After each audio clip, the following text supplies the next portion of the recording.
जय श्री राधे। विजया एकादशी व्रत कथा। एक बार देवर्षि नारद ने जगत पिता ब्रह्मा जी से कहा, हे ब्रह्मा जी, आप मुझे फागुन माह के कृष्ण पक्ष की विजया एकादशी का व्रत तथा उसकी विधि बताने की कृपा करें।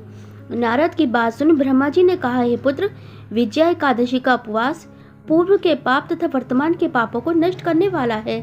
इस एकादशी का विधान मैंने आज तक किसी से नहीं कहा, परंतु तुम्हें बताता हूँ।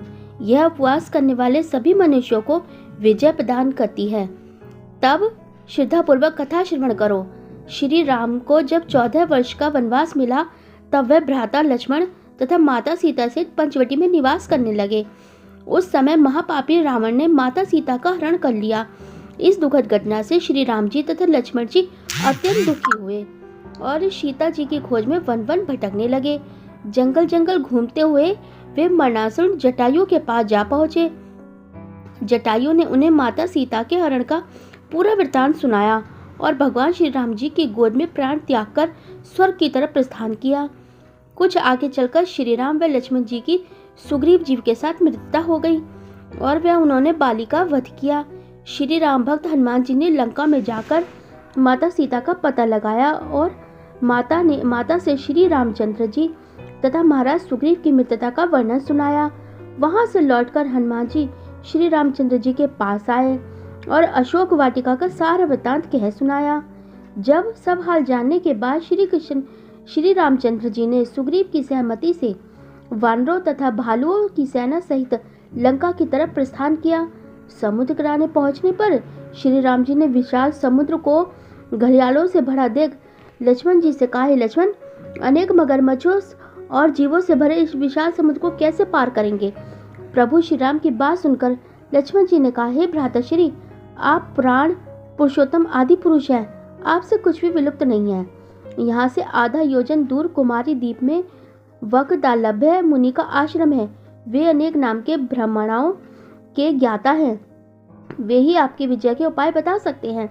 अपने छोटे भाई लक्ष्मण जी के वचनों को सुन श्री रामचंद्र जी वकदालभ्य ऋषि के आश्रम में गए और उन्हें प्रणाम कर बैठ गए।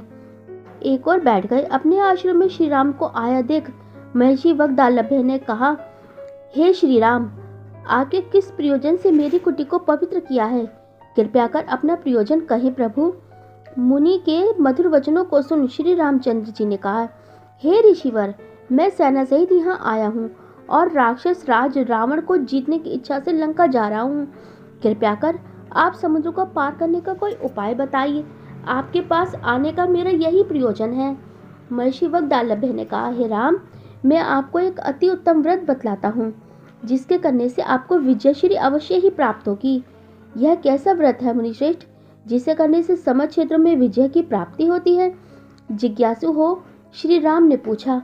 विधि इस पर महर्षि वकदालभ्य ने कहा, हे राम, फागुन माह के कृष्ण पक्ष की विजय एकादशी का उपवास करने से आप अवश्य ही समुद्र को पार कर लेंगे और युद्ध में भी आपकी विजय होगी।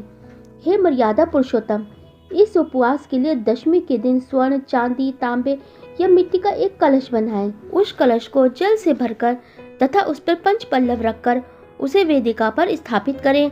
उस कलश के नीचे सतनजा अनाज तथा मिले हुए 7 अनाज और ऊपर जौ रखें। उस पर विष्णु की स्वर्ण प्रतिमा स्थापित करें। एकादशी के दिन स्नान आदि से निर्वृत्त होकर धूप, दीप, नैवेद्य, नारियल आदि से भगवान श्री हरि का पूजन करें। वह सारा दिन भक्ति पूर्वक कलश के सामने व्यतीत करें और रात को भी उसी तरह बैठे रहकर जागरण करें। द्वादशी के दिन नदी या तालाब के किनारे स्नान आदि से निर्वृत्त होकर उस कलश को ब्राह्मण को दे दें। हे दशरथ नंदन, यदि आप इस व्रत को सेनापतियों सहित करेंगे तो अवश्य ही विजयश्री आपका वरण करेगी। मुनि के वचन सुन तब श्री रामचंद्र जी ने विधि पूर्वक विजया एकादशी का व्रत किया और इसके प्रभाव से राक्षसों के ऊपर विजय प्राप्त की। बोल श्री हरि विष्णु भगवान की जय। विजया एकादशी बहुत ही पुण्य फल देने वाला व्रत है। कृपया आप हमारे चैनल पे नए हैं तो प्लीज़ चैनल को सब्सक्राइब कीजिए, लाइक, शेयर और कमेंट भी ज़रूर कीजिए। राधे राधे। जय श्री राधे।